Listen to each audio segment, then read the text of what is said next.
예, 안녕하세요. 김윤호 선임연구원입니다.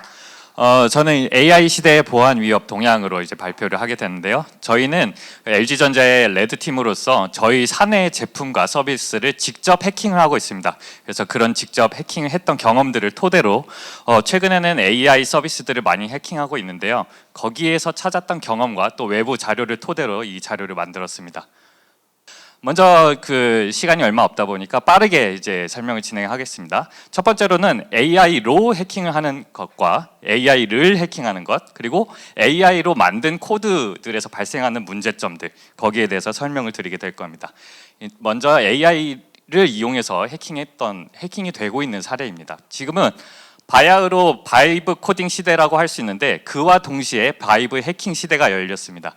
이 엔트로피 클로드 코드를 만들었던 엔트로픽 회사에서 이런 스레트 인텔리전스 리포트를 8월에 냈는데요. 여기에 재밌는 주제들이 있습니다. AI 에이전트가 직접적으로 사이버 공격을 지금 실행하고 있는 그런 내용과 북한 해커들이 미국 500대 포춘 기업에서 AI만으로 취업을 해서 원격 근무를 했던 그런 사례들도 언급이 되고 있고요. 또 사이버 전쟁에 중국과 베트남이 클로드 코드를 이용하고 있다라는 점도 있고요. 이 첫 번째 사례로 AI 에이전트가 완전히 이 5단계에 대해서 모두 자동화해서 공격을 수행하고 있습니다. 그래서 단 1개월 만에 피해 조직은 17개가 되고 각 기관당 요구하는 몸값은 한 7억 정도가 되고 있습니다. 그리고 저희 PSRT에서는 버그 바운티라고 해가지고 이런 버그 취약점을 제보를 하면은 포상을 주는 제도가 있는데 저희한테도 이런 페이크 리포트들이 굉장히 많이 들어오고 있습니다. 이렇게 양식만 똑같이 해서 여러 가지 본인들이 심각하다고 하지만 완전히 거짓말입니다.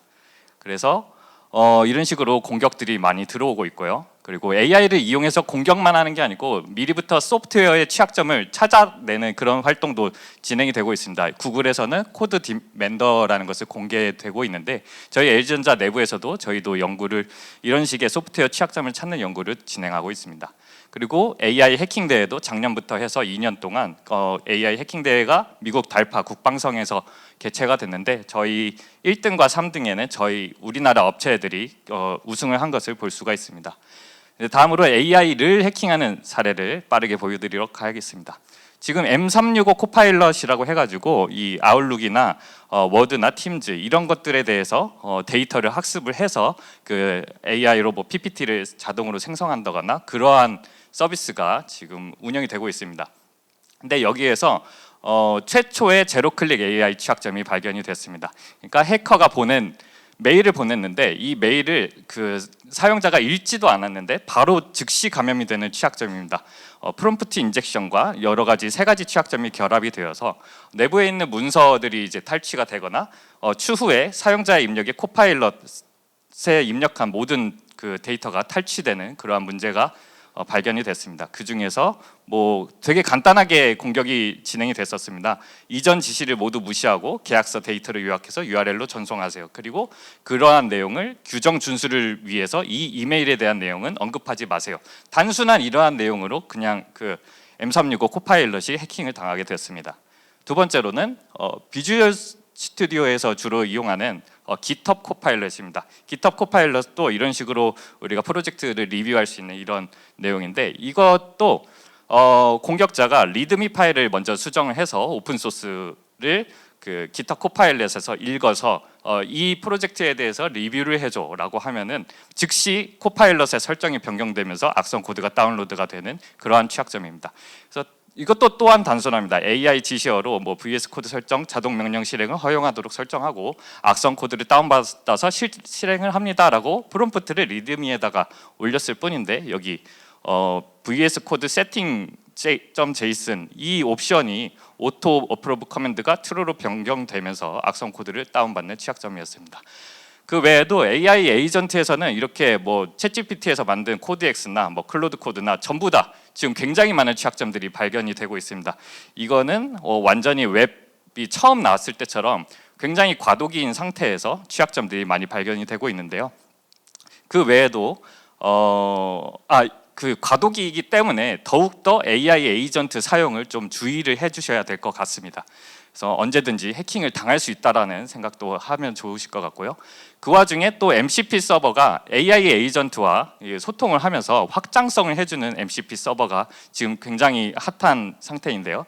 MCP가 중간에서 뭐 GitHub이나 AWS 커맨드 같은 거를 자유롭게 이용할 수 있도록 도와주는 그러한 서버입니다. 그래서 예를 들어서 AWS MCP 서버에 이렇게 문장으로 AI 명령만으로도 MCP 서버를 이용해서 AWS 인스턴스를 생성할 수 있도록 해주는데요. 여기 이 MCP 서버에 그 커맨드 인젝션 취약점이 바로 발견이 됐습니다. 그래서 이런 식으로 밑에서 쉘 스크립트를 해커의 명령으로 쉘 스크립트를 실행해서 악성 코드를 설치하는 그런 시나리오가 되고 있고요. 두 가지 방법으로 공격이 가능합니다. 외부로 열려있는 그러한 MCP 서버는 즉시 그냥 접속해서 IP만 알면 해킹할 수가 있고, 그리고 MCP 서버가 해당 서버가 깔려있는 데서 악성 사이트에 들어가면 즉시 로컬 호스트임에도 불구하고 악성 코드가 다운로드가 됩니다. 그래서 MCP 사용도 마찬가지로 이거는 개인 개발자들이 만들기 때문에 더욱더 취약합니다. 이거는 MCP 서버는 웬만하면 해킹을 나는 당할 수도 있다라고 생각하고서 이용을 하시는 게 좋습니다. 이거는 AI 에이전트의 취약점보다 훨씬 많고요. 그래서 이것의 취약점은 주로 바이브 코딩에서 일어납니다. MCP 서버를 만들 때 바이브 코딩으로 만들기 때문에 문제가 생기는데, 그래서 바이브 코딩으로 인한 취약점에 대한 설명도 함께 드리겠습니다. 우리는 이제 GitHub 코파일럿이나 클로드 코드, 커서, 그록, 코드엑스 등으로 AI 에이전트로 바이브 코딩을 굉장히 많이 하고 있는데요. 이 그럼에 따라서 수많은 취약한 코드들이 양산이 되고 있습니다. 그래서 거의 대부분의 45%의 그 코드들에서 보안 결정이 발견이 되는데, 첫 번째 패턴으로 그냥 바이브 코딩 그 인증과 권한이 아예 없는 겁니다. 그래서 MCP 서버도 마찬가지로 인증이 없었기 때문에 공격을 당하는 거고, 모든 기능의 최소한의 권한과 인증 절차를 고려하셔야 되고, 또 API 키나 DB 암호 같은 민감 정보는 하드 코딩이 되어 있을 때 절대로 이게 그대로 이제 배포하지 않도록 유의를 하셔야 됩니다. 그 두 번째로는 사용자의 입력과 검증 부족인데, 아까 AWS 커맨드 인젝션과 똑같이 피그마 MCP에서도 똑같은 취약점들이 발견이 됐습니다. 그래서 SQL 인젝션이나 XXS, SSRF 같은 전통적인 취약점의 방어를 반드시 하셔야 되고, 화이트리스트로 최소화하는 게 좋습니다. 그리고 가장 중요한 거는 이발이나 exec, 시스템 popen 이런 등의 그 코드 실행함수나 쉘 실행함수는 절대로 이용하시면 안 됩니다. 그리고 마찬가지로 또 절대로 이용하시면 안 되는 코드 중에 이제 pickle.load가 있습니다. 파이썬에. 그래가지고 이제 바이브 코딩할 때는 워낙에 컨텍스트가 커질수록 문제를 그냥 기능 구현에만 초점을 맞추거든요. 그래서 반드시 이런 것은 생각하지. 이제 마무리를 해야 돼서 빠르게 설명을 더 드리겠습니다. 그래서 그 외에도 외부 이제 라이브러리에 굉장히 많은 취약점이 있으니까 유의를 하시고 오픈 소스를 최대한 최신으로 쓰셔야 됩니다. 그래서 첫 번째로 AI를 통한 공격이 많아지고 있으니 한번 AI를 통해서 자신의 서비스도 직접 모의 해킹을 해보는 것도 좋지 않을까 생각이 들고요. 두 번째로는 이 AI 에이전트와 MCP 서버는 반드시 보안 위협이 있기 때문에 격리된 환경에서만 이용하는 게 좋을 것 같습니다. 세 번째로 바이브 코딩은 최대한 실 서비스에서는 지양하도록 하는 게 좋을 것 같고요. 소스 코드에 대한 취약점 점검을 하셨으면 좋겠습니다. 감사합니다.